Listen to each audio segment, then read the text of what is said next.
कैसे हैं बेटा आप सभी लोग। तो कल के वीडियो में हमने 1853 का चार्टर एक्ट पढ़ लिया था और जिसमें मैंने आपको बताया था कि 1853 का चार्टर एक्ट एक आखिरी चार्टर एक्ट होगा। उसके बाद कोई भी चार्टर एक्ट नहीं बनाया जाएगा। उसके बाद जितने भी अधिनियम होंगे वे भारत शासन अधिनियम या भारत परिषद अधिनियम कहलाएंगे। भारत शासन अधिनियम, भारत शासन अधिनियम या भारत परिषद अधिनियम एक्ट। अधिनियम का मतलब एक्ट होता है, एक्ट कहलाएंगे। ऐसा क्यों है, ऐसा क्यों है जरा इस पर बात कर लेते हैं। आपको एक बात याद होगी कि हमने 1857 में एक भीषण क्रांति देखी थी। 1857 की क्रांति पहला स्वतंत्रता संग्राम कहा जाता है और उस क्रांति के कारण भी बहुत सारे थे। कारण में जिसमें एक ले ले हम कि भारतीय कहीं ना कहीं बहुत निराश हो चुके थे कंपनी के शासन से भी। और डलहौजी की हड़प नीति ले लो। डलहौजी की हड़प नीति में क्या किया गया था कि वे सभी राज्य जिन राजाओं के, वे सभी राज्य जहां राजा हैं और अगर वे बिना किसी संतान के मर जाते हैं तो दत्तक पत्रों को स्वीकार नहीं करेंगे और हम उनके राज्य को अंग्रेजी राज्य में मिला लेंगे। तो कुल मिला के ये कहीं ना कहीं विस्तारवाद की नीति, कौन सी नीति है, विस्तारवाद की। और इस विस्तारवाद की नीति के परिणाम स्वरूप भारत के अनेक राज्य इस डलहौजी की विस्तारवाद नीति के भेंट चढ़ गए और कहीं ना कहीं भारतीय राजाओं में बहुत ज्यादा आक्रोश पैदा हो गया। इसके अलावा ले ला बेलेजली की सहायक संधि। बेलेजली की सहायक संधि थी, उसमें भी एक नियम कहा गया था कि वे सारे राज्य जो अपना शासन ठीक से नहीं चला पा रहे हैं उन राज्यों को हम अपने राज्य में मिला लेंगे। जैसे आप अगर बात करें अवध की ले लो तो अवध को इसी कुछ प्रशासन के आधार पर अंग्रेज राज्य में मिला लिया गया। इसके अलावा चर्बी वाले कारतूस, चर्बी वाले कारतूस का परिणाम आप देखते हैं कि मंगल पांडे नाम का एक सैनिक है, सैनिक विद्रोह। तो वहाँ सैनिक विद्रोह होता है, मंगल पांडे विद्रोह कर देते हैं। उस विद्रोह का परिणाम ये देखने को मिलता है कि जब मंगल पांडे को पकड़ा जाता है तो फांसी पर चढ़ा दिया जाता है, जनता में आक्रोश भड़क जाता है। इसके अलावा ले लो बहादुर शाह जफर को ले लो। तो बहुत सारे कारण हैं जिनके परिणाम स्वरूप हमने 1857 का एक भीषण युद्ध देखा। और उस भीषण युद्ध का परिणाम क्या होता है, उसका परिणाम ये होता है कि अंग्रेजों की हालत बहुत ज़्यादा खराब हो गई। इतनी खराब हो गई कि भारत में शासन चलाना उनके लिए बहुत दुष्कर हो गया, बहुत मुश्किल हो गया। तो 1853 के तुरंत 5 साल बाद एक जल्दबाजी में एक नया एक्ट बनाया गया जिसका नाम रखा गया भारत शासन अधिनियम या भारत परिषद अधिनियम 1858। क्या इतनी बात समझ में आ रही है? तो बेटा आज हम इस एक्ट के बारे में बात कर लेते हैं। 1858 का भारत परिषद अधिनियम क्या है, क्या किया गया इसमें, क्या किया गया क्या नहीं किया गया, सारी बातें करते हैं। तो सबसे पहले बात करेंगे भारत सरकार अधिनियम, भारत शासन अधिनियम, भारत परिषद अधिनियम, कुछ भी नाम हो सकता है। तो पृष्ठभूमि क्या है, 1857 की क्रांति के बाद ये समझने के लिए विद्रोह क्यों हुआ, ये एक्ट जो लाया गया ये क्यों लाया गया। क्योंकि सबसे पहली बात तो थी ब्रिटिश क्राउन के द्वारा कहा गया कि जरा ये तो पता कीजिए कि इतनी बड़ी क्रांति हो गई कि हमारे हाथों से बस शासन छिनने ही वाला था। झांसी की रानी ने वो कोहराम मचाया था कि बस ये लगने लगा था कि अब तो आज़ादी मिल ही जाएगी और अंग्रेजों को यहाँ से भागना ही पड़ेगा। अगर थोड़ा बहुत सपोर्ट और मिल जाता तो यकीन मानिए ये बात तय थी कि उस वक्त हमें आज़ादी मिल गई होती। ठीक है, कोई बात नहीं। तो ये समझने के लिए कि इतनी बड़ा भीषण संग्राम हो क्यों गया, ऐसे लोग क्यों खपा हो गए कंपनी की नीतियों से कि इतना बड़ा विद्रोह हो गया। दूसरा, तत्कालीन प्रधानमंत्री जो थे लॉर्ड डर्बी, उन्होंने इस बात के लिए जानने के लिए कि क्या हुआ, उसके परिणाम स्वरूप 2 अगस्त, डेट लिखना भूल गया हूं, 2 अगस्त 1858 में एक एक्ट पारित कर दिया पृष्ठभूमि के रूप में। और इस एक्ट का एक नाम और भी है, जैसे ये लिखा है, एक और याद रखना अगर कभी मिल जाए आपको कि 1857, इसका नाम जो रखा गया 1858 एक्ट फॉर बेटर गवर्नमेंट। तो जो आप पढ़ रहे हो 1858 का एक्ट, इसका एक दूसरा नाम भी है। वहां पर संसद में जो मोहर लगाकर भेजा गया वो इस नाम से भेजा गया 1858 एक्ट फॉर बेटर गवर्नमेंट। इसका परिणाम एक बात याद रखना, अभी तक आप कहीं ना कहीं ब्रिटिश ईस्ट इंडिया कंपनी के अधीन थे। जो भारत का सरकार थी, भारत का शासन था, ब्रिटिश ईस्ट इंडिया कंपनी के अधीन था। और यहाँ से प्रत्यक्ष रूप से ब्रिटेन की संसद ने ईस्ट इंडिया कंपनी के ऊपर कब्जा कर लिया, खत्म नहीं किया, खत्म तो ये 1874 में जाकर होगी, 1873 1874 में जाकर खत्म होगी, लेकिन कहीं ना कहीं ब्रिटिश ईस्ट इंडिया कंपनी का अस्तित्व तो बिल्कुल समाप्त कर दिया गया कि अब आप कुछ नहीं करोगे, अब जो करेंगे वो हम करेंगे। और पूरा का पूरा ब्रिटेन की संसद ने अपने अधीन पूरा का पूरा काम कर लिया। क्या क्या प्रावधान किए गए, जरा एक बार वो देख लेते हैं। देखो प्रावधान समझ लीजिए। प्रावधान, भारत सचिव, भारत सचिव का एक नया पद बना। अब ये भारत सचिव कौन है, मैं आपको समझाता हूं थोड़ा सा। आपने एक पढ़ा होगा बोर्ड ऑफ कंट्रोल, हमने पढ़ा था board of control. Board of control एक संस्था हुआ करती थी, board of directors. Board of directors कौन थे? बोर्ड ऑफ डायरेक्टर्स वो सदस्य थे जो कंपनी को चलाते थे, और बोर्ड ऑफ कंट्रोल वो सदस्य थे जो कंपनी के उन बोर्ड ऑफ डायरेक्टर्स के ऊपर नियंत्रण रखते थे। तो बोर्ड ऑफ डायरेक्टर्स हुआ, बोर्ड ऑफ कंट्रोल हुआ करते थे, उसमें जो उनका लीडर हुआ करता था, बोर्ड ऑफ कंट्रोल का जो लीडर हुआ करता था, उसी को भारत सचिव, क्योंकि वो व्यक्ति सीधे सीधे किसके द्वारा नियुक्त होता था? ब्रिटेन की संसद के द्वारा। तो वो व्यक्ति भारत में भेज दिया गया, भारत के एक नए पद के रूप में भेज दिया गया। भारत में आया, रहता तो इंग्लैंड में ही था, वो भारत नहीं आया, लेकिन एक नया पद बन गया और वो कहलाया भारत सचिव। तो भारत सचिव वो प्रत्यक्ष व्यक्ति था जो अब भारत का शासन चलाएगा, और वो किसके अधीन था? वो ब्रिटेन की संसद के अधीन था। तो इसका सीधा मतलब है कि अब हमारे ऊपर जो शासन है वो ब्रिटेन की संसद के द्वारा होगा। ठीक है बेटा। दूसरा, लॉर्ड स्टैनली पहले भारत सचिव थे। ये भी नाम याद रखने वाली बात है, इंपॉर्टेंट क्वेश्चन है कि सबसे पहले भारत सचिव कौन थे? लॉर्ड स्टैनली पहले भारत सचिव थे। इनकी सहायता के लिए 15 सदस्यीय एक कमेटी बनाई गई। इनकी सहायता करने के लिए 15 सदस्यों की एक टीम बना दी गई, और इस टीम की भी खासियत थी कि टीम में ऐसे नहीं, इस टीम में जो 7 सदस्य थे वो बोर्ड ऑफ कंट्रोल के थे। 7 सदस्य बोर्ड ऑफ कंट्रोल के हुआ करते थे, और इसके अलावा 8 सदस्य थे वो सीधे के सीधे ब्रिटेन के क्राउन द्वारा, यानी कि रानी के द्वारा या राजा के द्वारा नियुक्त किए जाते थे। तो जाहिर सी बात है पूरा का पूरा शासन उन्हीं के हाथों में आ गया। वायसराय का एक नया पद बना। अब ये वायसराय क्या है? अभी तक आप जिस व्यक्ति को गवर्नर जनरल पढ़ते थे, गवर्नर जनरल पढ़ते थे, वही व्यक्ति अब आपके पास वायसराय कहलाएगा। क्या कहलाएगा? वायसराय। इसका वायसराय को अगर आप मैं कहना चाहूं तो आप ऐसे पढ़ सकते हो, voice of royal, voice of royal. Voice of royal का मतलब है एक तरह का शंख, चापलूस है ये। क्या है ये? एक तरह का शंख है, चापलूस है। मतलब भारत सचिव ब्रिटेन की संसद पूरा शासन संभाल रही है, और ये वायसराय है जो एक तरह का चापलूस है। चापलूस इसलिए कह रहा हूं मैं कि ये अपने मन से कुछ नहीं कर सकता था, ये कहीं ना कहीं ऊपर से जो आदेश आते थे राजा के द्वारा, वॉइस ऑफ रॉयल मैं बता रहा हूं आपको, जो राजा के द्वारा आदेश आते थे, रानी के द्वारा आदेश आते थे, उनको मानता था। तो क्या इतनी बात समझ में आई? देखो ब्रिटेन में शासन जो है वो संसद का है, रानी का नहीं है। रानी वहां पे एक राष्ट्रपति की भांति काम करती है, जो वहां की शक्ति है वो संसद है। ऐसा नहीं है कि रानी ही सब कुछ होती है। रानी जैसा हमारे यहाँ राष्ट्रपति होता है वैसे राष्ट्रपति है जरूर, पर उसके पास सारी शक्ति नहीं है, शक्ति है वहां की संसद के पास। तो ऐसे ही जो राष्ट्रपति ने कह दिया, वहां की रानी ने कुछ कह दिया, वो जो कहने लगा वो कहलाता था वायसराय। तो जो गवर्नर जनरल हुआ करता था, अब वो गवर्नर जनरल ना बन के क्या कहलाएगा? वायसराय। तो ध्यान रखना, लॉर्ड कैनिंग पहले वायसराय थे। ये भी इंपॉर्टेंट क्वेश्चन है बेटा एक आपके लिए। सबसे पहले आपके वायसराय कौन थे? लॉर्ड कैनिंग थे। क्या इतनी बात समझ में आई बेटा? ये बात याद रखेंगे बेटा। तो भारत सचिव कहां से बना?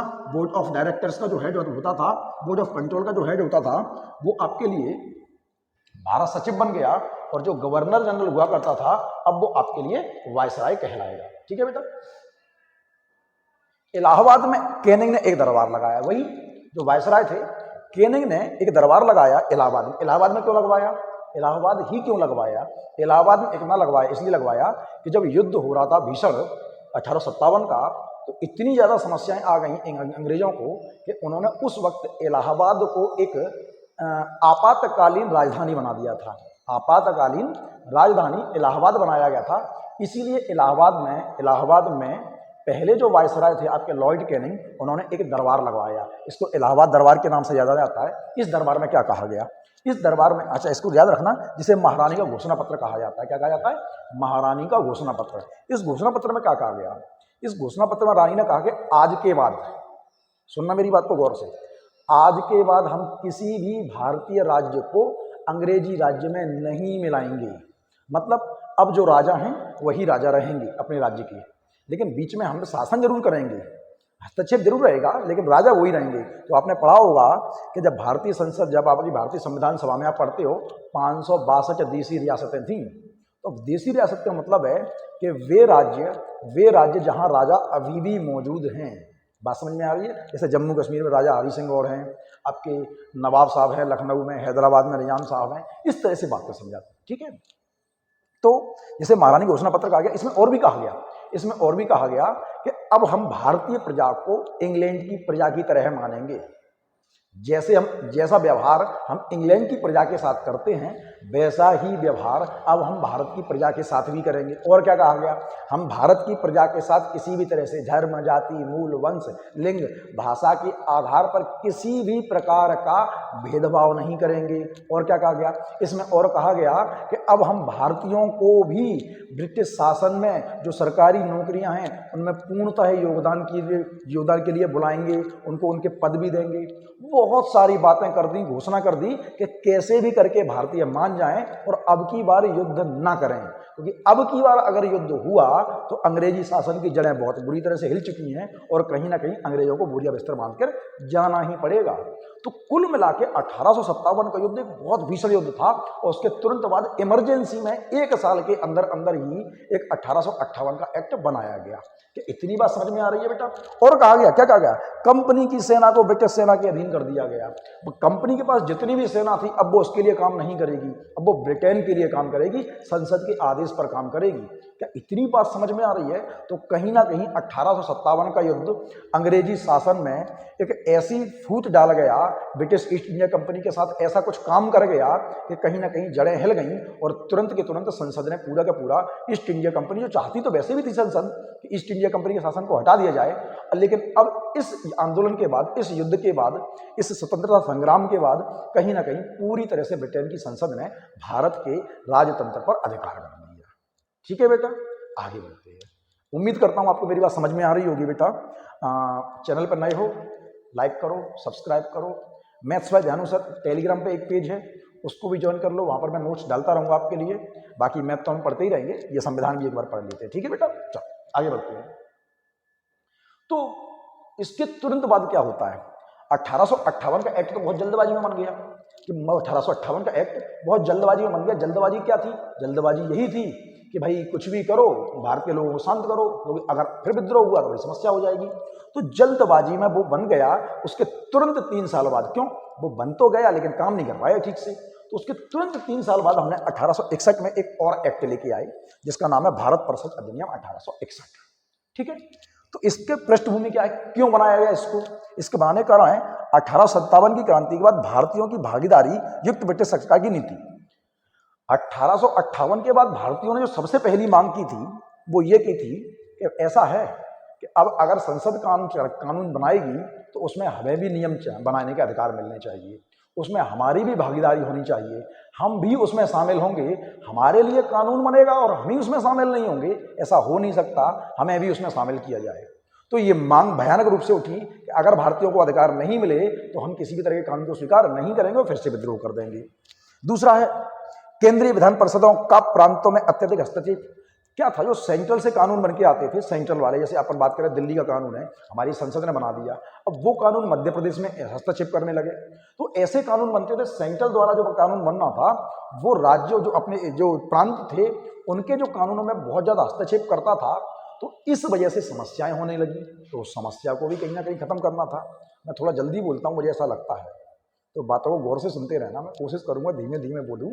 ठीक है, वायसराय के कार्यकारी आदेश जो होते थे, वायसराय कहीं ना कहीं अपनी मनमानी करता था, क्यों, है तो राजा का आदेश, राजा ने ऊपर से बोल दिया, उसने भी आदेश दे दिया। तो राजा के जो वायसराय के जो कार्यकारी मतलब काम करने वाले जो आदेश हुआ करते थे, वो ऐसा लगता था जैसे संसद ने कानून बना दिया हो, वो कानून की भांति प्रतीत होते थे, बल्कि कानून नहीं थे वो। वायसराय ने कोई काम कह दिया कि मुझे काम करना है, इसके लिए ये नियम बना दिया, लेकिन लगता ऐसा था जैसे वो कानून है। तो ये भी बड़ा असंतोष का विषय था कि भाई वायसराय को कानून बनाने का अधिकार ही नहीं है, फिर भी उसके जो अधिकार हैं वो कानून जैसे लग रहे हैं। तो उसको भी शासन में सुधार हेतु भारतीयों की मांग। भारतीयों ने कहा कि ऐसे काम नहीं चलेगा, जिस तरह से आप हमारे ऊपर व्यवहार करते हो, हमारे ऊपर जिस तरह से आप शासन करते हो, किसी भी राज्य को मिला लेते हो, कुछ भी करने लगते हो, इस तरह के अधिकार नहीं है, टैक्सेशन आप अपने हिसाब से चलाते हो, हमारी कोई मांग ही नहीं है, हमारी कोई सुनवाई नहीं है। तो इस वजह से 1861 का एक नया भारत शासन अधिनियम या भारत परिषद अधिनियम बनाया गया। अब इसमें क्या क्या प्रावधान किए गए जरा उनको एक बार देख लेते हैं। प्रावधान है, वायसराय की कार्य परिषद में 5वां सदस्य विधिवेत्ता के रूप में जोड़ा गया। देखो आपको याद होगा कि जो वायसराय है कौन? गवर्नर जनरल तो है। वायसराय है कौन? गवर्नर जनरल ही तो है। पहले उसमें कितने हुआ करते थे? 4 थे, फिर कितने हो गए? 3 हो गए, फिर कितने हो गए? बाद में 4 हो गए, अब कितने हो गए? 5 हो गए। 5वां सदस्य कौन है? विधिवेत्ता। विधिवेत्ता का मतलब है एक ऐसा आदमी, विधिवेत्ता का मतलब है एक ऐसा आदमी जो कानून का बहुत अच्छा जानकार हो, जो कानून का बहुत अच्छा जानकार हो, केवल वही व्यक्ति विधिवेत्ता के रूप में जोड़ा जाएगा। तो अब ये 5वां व्यक्ति हस्तक्षेप करता था। देखो ये कानून गलत है, आप ऐसे कोई भी आदेश नहीं दे सकते। गवर्नर जनरल यानी कि वायसराय अब कोई भी आदेश ऐसे नहीं दे सकता, अगर वो विधि सम्मत नहीं है तो उसको वो अधिकार देने का नहीं बचा। ठीक है बेटा। वायसराय की कार्यकारिणी में एक अतिरिक्त मेंबर जोड़े जा सकते थे। इसमें कह दिया गया अतिरिक्त मेंबर जोड़ने का मतलब है कि वायसराय जो होता था उसकी जो कार्यकारिणी थी उसमें करीब 6 से 12, कितने?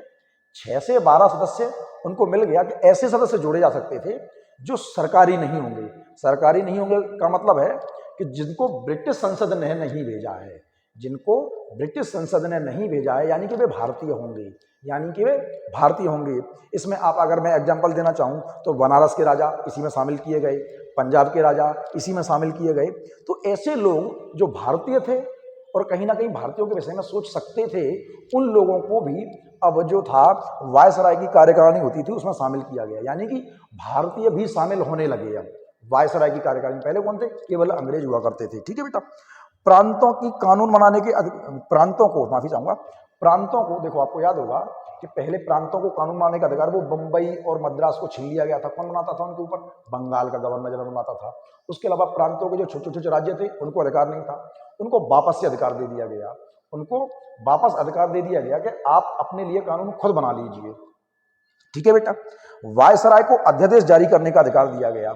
अध्यादेश जानते हैं ना, आर्टिकल 123, जैसे हमारे राष्ट्रपति एक अध्यादेश जारी करता है, राष्ट्रपति को यह अधिकार होता है कि अगर कोई इमरजेंसी पड़ जाए तो वो एक आदेश जारी कर सकता है, वो कानून की भांति काम करता है। ऐसे ही जो वायसराय था इसको भी अध्यादेश जारी करने का अधिकार दे दिया गया, लेकिन 6 महीने के अंदर अंदर उसको पारित करना जरूरी होता है। ऐसे ही वायसराय अध्यादेश तो दे देता था लेकिन उसको संसद से पारित करवाना जरूरी होता था।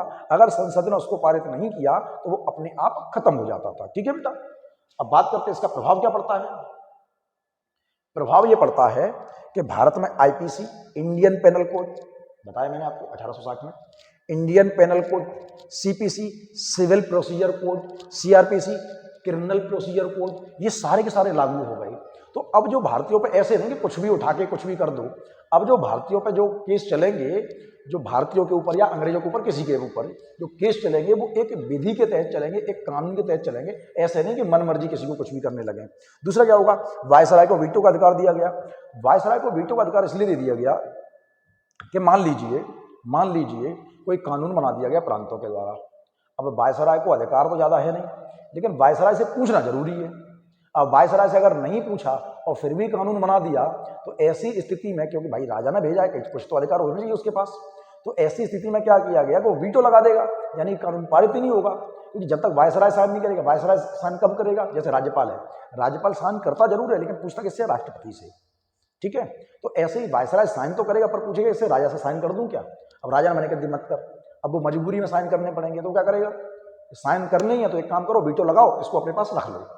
तो ऐसी स्थिति में वायसराय को एक अधिकार दे दिया गया कि अगर तुमसे बिना पूछे कानून बनाए, यानी कि राजा को जानकारी ना हो, तो आप उस पर वीटो लगा के उसको रख लो। तो यहाँ पे वीटो देने का अधिकार यही था कि राजा को, इंग्लैंड के राजा को भी पता होना चाहिए कि संसद कर क्या रही है। ठीक है बेटा। आगे बढ़ते हैं। कानून भारतीयों के लिए सहयोग की नीति अपनाई गई। भारतीयों के सहयोग की नीति का मतलब है कि अब अगर कोई भी कानून बनाया जाएगा तो कहीं ना कहीं भारतीयों की भागीदारी सुनिश्चित कर दी गई उसमें। ये भाई भारतीय भी होंगे, अभी मैंने आपसे बताया बंगाल, आपके बनारस के राजा शामिल कर दिए गए, पंजाब के राजा शामिल कर दिए गए, तो ऐसे लोग शामिल होने लगे तो इसलिए भारतीयों की भागीदारी बढ़ गई और कोई भी कानून बनता था तो भारतीयों की सहमति कहीं ना कहीं ली जाने लगी। ठीक है बेटा। कानून निर्माण प्रक्रिया में भारतीयों की शुरुआत हुई, अभी मैंने आपको बताया थोड़ी देर पहले कि भारतीय भी अब भाग ले रहे हैं। ठीक है, चलो आगे बढ़ते हैं। इसके बाद एक और कानून आता है आपके यहाँ 1892 का भारत परिषद अधिनियम। भारतीय परिषद अधिनियम 1892, कितना लंबा गैप है? 1862 के बाद सीधे कहाँ रहा है? 1892 में। एक लंबा गैप हो गया, 30 साल का करीब करीब। इसमें क्या किया गया, इसका कारण क्या है आने का? 1861 के प्रावधानों से गठित गैर सरकारी प्रतिनिधि जनता के बदले संपन्न वर्गों से थे। अभी मैंने बताया कि जो वायसराय की कार्यकारिणी थी उसमें जो सदस्य शामिल किए गए वो कौन थे? एक तो आपके बनारस के राजा शामिल किए गए, ऐसे लोग थे, मतलब केवल ये नहीं थे तो और भी बनारस के राजा थे, पंजाब के राजा थे। एक बात बताओ, राजा ने क्या गरीबी देखी होगी? जरा बात को समझो, राजा क्या जाने दुख दर्द को। तो जो भारतीयों के ऊपर बीत रही है, देखो अंग्रेज जो थे ना बड़े चालाक थे। चालाक कैसे थे कि जो पैसे वाले थे, राजा साहब थे, उनके सामने झुक जाते, योर हाइनेस आप कैसे हैं, बढ़िया, व्यवहार बहुत अच्छा करते थे। तो राजाओं को क्या पता, बड़ा सम्मान देते थे, मतलब चापलूसी थे, राजाओं के सामने बड़े चापलूसी से काम करते थे, अधिकार भी चापलूसी से लिया था। तो बेटा समस्या ये थी कि राजा सोचते थे अंग्रेज बहुत अच्छे हैं, तो परिणाम देखा नहीं आपने लगान फिल्म में, उनके साथ बैठ के क्रिकेट खेल रहे हैं, रानियां आ रही हैं, बढ़िया जलवे चल रहे हैं राजाओं की। तो ऐसी स्थिति में होता क्या था कि जो जनता थी वो मारी जाती थी, राजा उनकी तरफ देखते नहीं थे। तो जितने भी लोग शामिल करते थे वायसराय की कार्यकारिणी में, वो सब कहीं ना कहीं पैसे वाले लोग थे। अब जब पैसे वाले लोग थे तो वो गरीबों के बारे में जानते नहीं थे। तो समस्या ये थी कि लोगों के साथ कोई सुधार नहीं हुआ व्यवहार में। अंग्रेजों के द्वारा जो व्यवहार था वो जस का तस बना रहा। तो परिणाम में भारतीयों ने कहा नहीं नहीं ऐसे नहीं चलेगा, आप कुछ ऐसे लोग भी शामिल कीजिए कि जो भारतीयों की सुने, गरीबों की सुने। तो आपको याद होगा 1885 में कांग्रेस की स्थापना हो चुकी है। कांग्रेस की स्थापना हो चुकी है, किसके द्वारा की गई? एओ ह्यूम के द्वारा।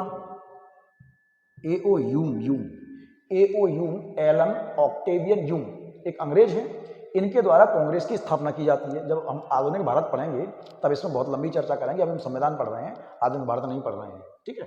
तो इनके द्वारा कांग्रेस की स्थापना कर दी गई। अब कांग्रेस जाहिर सी बात है बात करेगी किसकी? जनता के लिए, क्योंकि जनता के लिए की गई है ना, सेफ्टी वाल्व के रूप में। इसके क्वेश्चन आता है सेफ्टी वाल्व के रूप में किसकी स्थापना की गई? तो कांग्रेस की स्थापना सेफ्टी वाल्व के रूप में की गई है। तो कांग्रेस की स्थापना हो गई, तो अब वो कह रही है कि नहीं भाई ऐसे लोगों को शामिल मत करो, आप ऐसे लोगों को शामिल करो जो पैसे वाले ना हो लेकिन जनता के से जुड़े हुए हों, जिनकी बात जनता भी मान ले, ठीक है।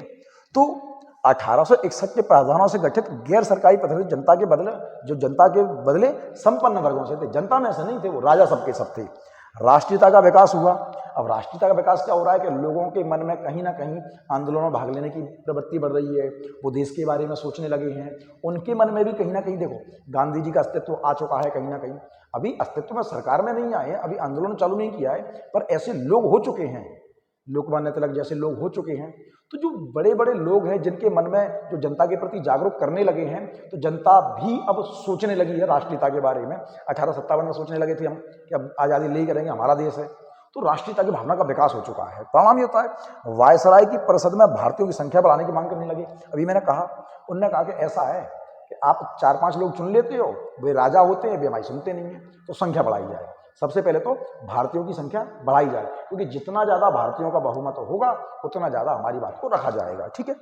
और कांग्रेस को सेफ्टी वाल्व के रूप में आगे बढ़ाना था। भाई कांग्रेस की स्थापना तो मैंने बताया आपको सेफ्टी वाल्व के रूप में हो चुकी है, तो कहीं ना कहीं कांग्रेस का जो अस्तित्व है उसको भी आगे बढ़ाना है कि भाई एक पार्टी के रूप में उभरे या किसी रूप से उभरे, पर जनता के लिए कम से कम कुछ तो अच्छा कर पाए। तो इन सब बातों के परिणाम स्वरूप एक नया एक्ट आता है, भारत परिषद अधिनियम 1892। इसमें क्या क्या किया गया जरा उसको पढ़ लेते एक बार। प्रावधान क्या किया गया? देखो अभी मैंने कहा कि पहले केवल 2-4-5 लोग चुने जाते थे, 6 से 10 लोग चुने जाते थे। अब तय कर दिया गया कि जो केंद्रीय परिषद होगी, अभी मैंने कहा 2 परिषद होती है, एक केंद्रीय परिषद, एक प्रांतीय परिषद। जैसे हम बात करें संसद की, तो संसद क्या है? दिल्ली, जहाँ केंद्रीय मंत्री बैठते हैं सब ऊपर, और एक होती है विधानमंडल जहाँ आपके विधायक बैठते हैं। तो ऐसे ही वहाँ पर केंद्रीय होती है बड़ी लेवल पे, और एक होती है छोटी लेवल पे, प्रांतीय लेवल पे। तो जो केंद्रीय परिषद थी उसमें कम से कम ज़्यादा से ज़्यादा 10 से 20 भारतीय, और प्रांतीय में 8 से 10 गैर सरकारी। गैर सरकारी का मतलब है भारतीय, सीधी बात समझना, गैर सरकारी का मतलब है भारतीय। मतलब आप केंद्रीय परिषद में 10 से 20 लोग कम से कम, और प्रांतीय परिषद में 8 से 10 लोग आपको भारतीय चुनने ही होंगे, ये प्रावधान कर दिया गया। ठीक है बेटा। वायसराय एवं प्रांतीय गवर्नर अप्रत्यक्ष जनता द्वारा गैर सरकारी सदस्य मनोनीत कर सकता था। वायसराय एवं प्रांतीय सदस्य, जैसे अभी बात करें राष्ट्रपति, तो राष्ट्रपति को क्या अधिकार होता है? राष्ट्रपति को अधिकार ये होता है कि वो राज्यसभा में 12 सदस्यों को मनोनीत कर सकता है, हाँ बेटा, और लोकसभा में 2 लोगों को। अब एंग्लो इंडियन समुदाय के होते हैं वो अलग बात है। तो ऐसे ही गवर्नर को, वायसराय को और वायसराय को प्रांतीय गवर्नर दोनों को ये अधिकार मिल गया कि वे अपने मन से परिषद में भारतीय सदस्यों को मनोनीत कर सकते थे। उनको लगता था कि ये सदस्य अच्छा है, ये भारतीय ठीक है, तो हक की बात करेगा, तो उसको वो नियुक्त कर सकते थे। ये अधिकार मिल गया, ठीक है बेटा। विधानमंडल के सदस्यों को वार्षिक वित्त विवरण, बजट, वार्षिक वित्त विवरण क्या होता है? बजट। जैसे अभी आप बात करते हो बजट पेश किया जाता है, ध्यान है ना अपना, बजट में ये पूरा बताया जाता है आपको कि इस साल हम किस किस चीज पर कितना कितना खर्च करेंगे और हमने पिछली साल क्या क्या किया था। तो पूरा बजट पेश किया जाता है, भविष्य में ये करेंगे, हम इस पर सेना पर इतना खर्चा करेंगे, शिक्षा पर इतना करेंगे, भोजन पर इतना करेंगे, रेलवे पर इतना करेंगे, पूरा का पूरा बजट पेश किया जाता है, ठीक है। तो ऐसे ही अब विधानमंडल के सदस्यों को वार्षिक बजट जो होते थे, विधानमंडल के सदस्य कौन, मतलब वो भारतीय, जो भारतीय होते थे वो अब बैठेंगे, क्यों? मनोनीत हुए हैं, नियुक्त किए गए हैं, तो संसद में बैठेंगे। अब संसद में जैसे अभी जैसे रेखा हैं, आपके सचिन तेंदुलकर हैं, इन लोगों को संसद में बैठने का अधिकार होता है, क्यों? ये राज्यसभा के सदस्य के रूप में मनोनीत किए जाते हैं। तो ये क्या होता है, ये बैठक में बैठ सकते हैं, भाग ले सकते हैं, बोल सकते हैं, प्रश्न पूछ सकते हैं, ठीक है, लेकिन वोट नहीं दे सकते। ऐसे ही वे सदस्य जो भारतीय थे और जिन्हें गवर्नर ने या वायसराय ने मनोनीत किया था, उन लोगों को बजट के ऊपर बोलने का अधिकार था, बजट के बारे में प्रश्न का अधिकार था। भारतीयों के लिए बजट बनाया भाई, कि भारतीयों के लिए तुमने इसमें क्या किया है, प्रश्न पूछने का अधिकार था। इसके अलावा वो उस पर वाद विवाद भी कर सकते थे कि आपने ये गलत किया, ये सही किया है, लेकिन वोट नहीं दे सकते थे। केवल प्रश्न पूछने का अधिकार तो यहां तक मिल चुका था, ठीक है बेटा। इसके अलावा और क्या हुआ, सार्वजनिक मामलों पर 6 दिन की पूर्व सूचना पर प्रश्न पूछने का अधिकार मिल गया। मतलब अगर कोई ऐसा समस्या है जो लगता है कहीं ना कहीं कि सार्वजनिक विषय का है, भारतीय जनता के विषय में है, तो आप 6 दिन पहले सूचना दे दो। अभी भी ऐसा ही है, 14 दिन पहले सूचना दी जाती है। जब आप पढ़ोगे तो पता चल जाएगा। ऐसे नहीं है कि उनको क्वेश्चन याद है कि खड़े हो जाओ, माननीय महोदय मैं आपसे एक प्रश्न पूछना चाहता हूँ, इसका उत्तर दो, और वो खड़ा होकर उत्तर देने लगा, सारे आंकड़े याद हो। नहीं, ऐसा नहीं होता। संसद में जो प्रश्न पूछे जाते हैं वो पहले से आउट होते हैं। आउट मतलब समझ रहे हो, उसकी 3 कॉपी बनाई जाती हैं। एक कॉपी व्यक्ति, जैसे मैं हूं, मुझे किसी से प्रश्न पूछना है, तो मुझे जो प्रश्न पूछना है उसकी मैं 3 कॉपी बनाऊंगा। एक कॉपी मेरे पास रहेगी, एक कॉपी मैं लोकसभा अध्यक्ष, अगर लोकसभा में हूं तो लोकसभा अध्यक्ष के पास, और अगर राज्यसभा में हूं तो राज्यसभा सभापति के पास। मैं एक कॉपी उनके पास भेज दूंगा और तीसरी कॉपी उस व्यक्ति के पास भेजूंगा जिससे मैं प्रश्न पूछना चाहता हूं, पहले से ही कि भैया देख, मैं तुझसे इस दिन ये प्रश्न पूछूंगा और इसके उत्तर इकट्ठा कर ले, आंकड़े में आंकड़े सब इकट्ठे कर ले। तो ऐसे ही 6 दिन पहले सूचना देनी होगी आपको, जो प्रश्न आप पूछना चाहते हो, और आप कोई भी प्रश्न पूछ सकते हो। लोक महत्व का होना चाहिए, जनता के विषय में होना चाहिए, ठीक है। तो ये एक अधिकार यहां से मिल गया, ठीक है बेटा। जरा प्रभाव देख लेते हैं। इसका प्रभाव क्या पड़ा? प्रभाव ये पड़ा बेटा कि विधान परिषदों को अधिकार मिल गया, विधान परिषदों को अधिकार मिल गया भारतीय जनता के विषय में। दूसरा क्या पड़ा? सदस्यों को प्रश्न पूछने, वाद विवाद करने और पक्ष रखने का अधिकार भी मिल गया। तीसरा प्रभाव क्या पड़ा? केंद्रीय और प्रांतीय विधान परिषदों के विस्तार से उत्तरदायी शासन की, उत्तरदायी का मतलब समझ रहे हो, अब कम से कम कोई रिस्पॉन्सिबल तो है। पहले तो कानून अंग्रेजों ने बनाया, तलवार की दम पे बनाया, लट्ठे की दम पे बनाया, भारतीय कुछ कर ही नहीं सकते थे। अब कहीं ना कहीं भारतीय उसमें शामिल हैं, तो हम भारतीयों से पूछ सकते हैं कि भैया तुमने ये कानून बना तो दिया, ये हमारे लिए, हमारे विषय में सोचा तुमने, इसका जिम्मेदार कौन होगा?